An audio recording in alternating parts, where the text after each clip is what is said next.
Hi, my name's Allison. I'm with Caseware Analytics, and today I'm here to give an overview of Caseware IDEA.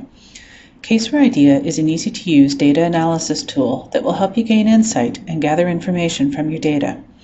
To begin with, I'll start by going over some of the user interface elements and explain what each one does.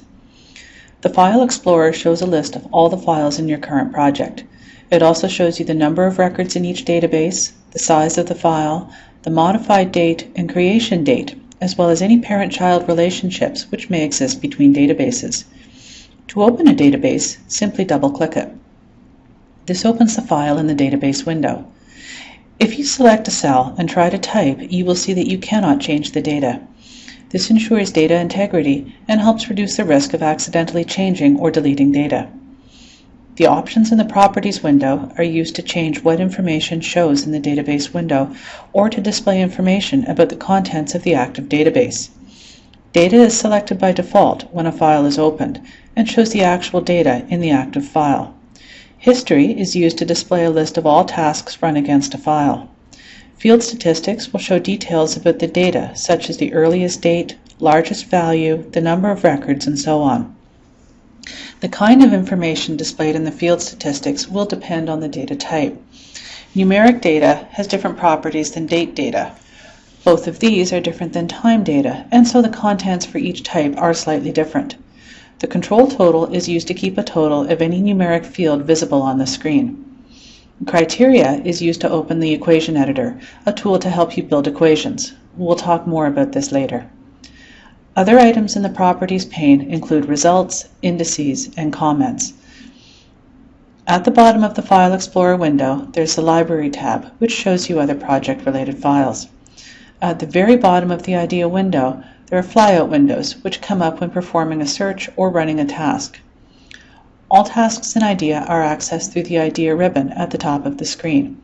The tasks are grouped onto 6 different tabs for different types of activities.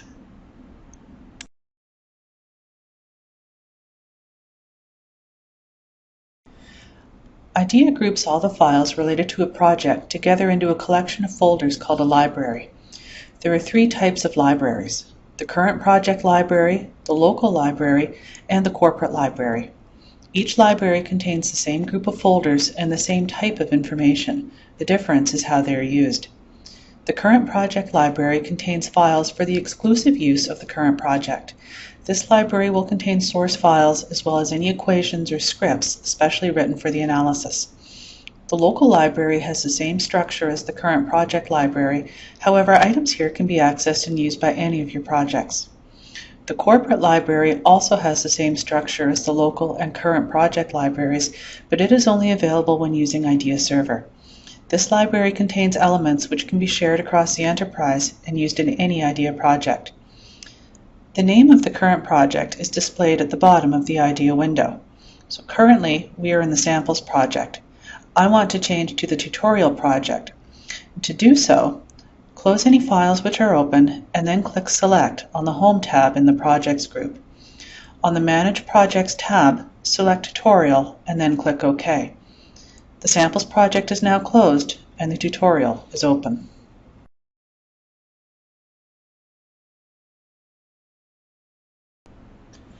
Any file to be analyzed first needs to be imported into IDEA. I'm going to start with a Microsoft Access database called Customer.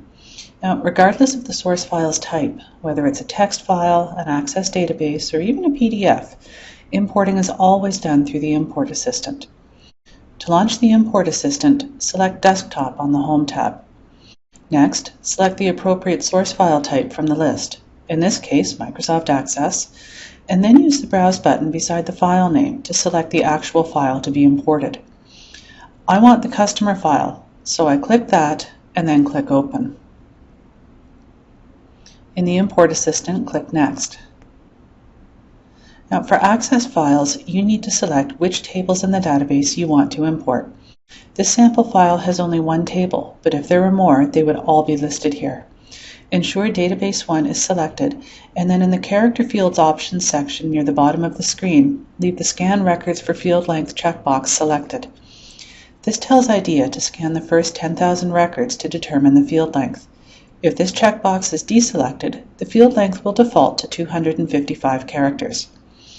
Accept the default output name, which is the same as the original file name, and click OK to finish importing the file into IDEA.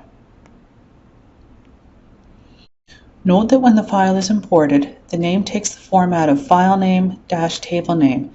So in this case, the Access file is shown as customer-database1 in the File Explorer.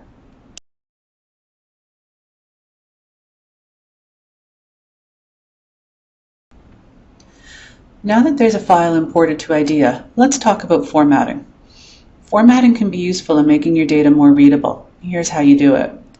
To adjust column widths, place the cursor between two field names so it becomes a double-headed arrow. Click and drag the column separator lines to adjust the widths of the fields. To sequence or index your data, double-click on any column header. An arrow will appear in the header pointing upwards to show that the data has been indexed in ascending order. To index in descending order, double-click the header again. Anytime data is indexed, it is indicated in the Indices area of the Properties window. To remove an index and return to the original ordering of data, click No Index. It's also possible to change the font colors and size, background colors, as well as how negative numbers are indicated. In the database window, right-click any field name to show a list of frequently used tasks. Select Column Settings. Customer number is selected in the field list, so we can change how this data is displayed. So I am going to make my text color blue, and I'm going to change the background color to be a light gray. I'm also going to make my font bold and click OK. Next, I'm going to adjust how the credit limit is shown. I'm also going to change my text color. In this case, it's going to be purple. My background will also be light gray. I'm not going to change the font at all. But this is about credit limit, so we're talking about money. So in this case, I do want to see a currency symbol and use a thousand separator. Now, the currency symbol and the thousand separator come from the regional settings of your computer. So depending where in the world you are, you may see different indicators. You might see a dollar sign, you might see a pound sign. I'm using United States regional settings, so I'm going to see a dollar sign. Make any further changes you wish and click OK. Now the columns themselves can also be reordered by first clicking the header to select it, then clicking and holding the mouse button, and this will allow you to pick up your column and drag it to a new location in the data grid. So I'm going to move my credit limit to just after the customer number field, and the red line which appears shows me the new location of the column when I release the mouse button. To remove any formatting changes which have been applied, go to the View tab and click Reset in the Views group.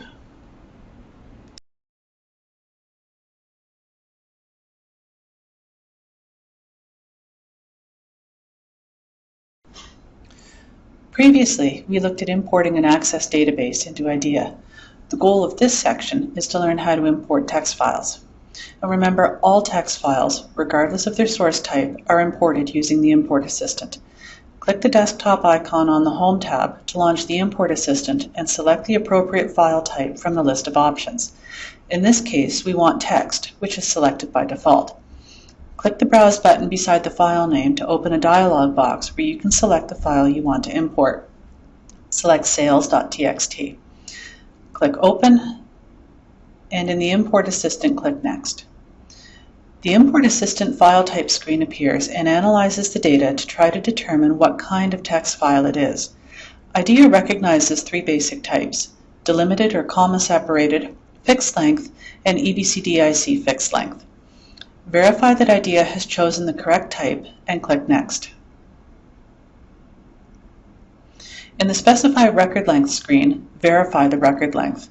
When the length is calculated, any field delimiters are included in the length, but the record delimiters, typically a carriage return and a line feed which appear at the end of the row, are not. If the information here is wrong, you can adjust it by using the toggle bars. When you're happy with how this looks, click Next. Here, you get a preview of the data, and IDEA makes a guess where the fields are. Click in the data window to add a line, or double-click an existing line to remove it. You can also click and drag to move an existing line. When you're happy with where the field delimiter lines appear, click Next.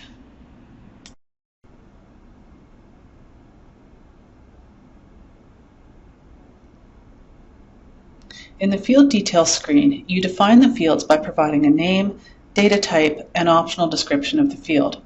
For anything defined as a numeric data type, you need to specify the number of decimals if it's other than 0. For date and time fields, you must provide a mask. A mask tells IDEA which numbers in the date represent the day, which are months, and which are the year. If you're following along with the IDEA tutorial, this information is in a grid on page 29. When you have specified this information for all the fields you wish to import, click Next. You have the option to create fields during the file creation. We aren't going to for this example, so click Next. You also have the option to specify criteria to limit the data that is imported. Again, we're not going to do this, so click Next. Finally, in the last screen, you have the option to either link or import the data. Linking saves space, but importing allows IDEA to run faster. You can opt to generate field statistics and to create a record number field if you wish. Select the Field Statistics box, but leave the record number field deselected. A record definition will be created and saved for you by default. The record definition is an auxiliary file which stores the information about what the different fields are, how long each field is, what the data types are, and so on. The record definition can be reused, so if you get a file with similar structure on a regular basis, say a monthly payroll statement, you only need to define this information once. Then it can be reused each month when you get a new file. Finally, provide a name for your new database. I'm calling mine Sales Transactions. Click Finish to complete the import process, and the file will open up in IDEA. In the Properties pane, click the Control Total. There's only one numeric field in this database, amount, so select that to keep the sum available on the screen at all times. When you're finished, close the Sales Transactions database.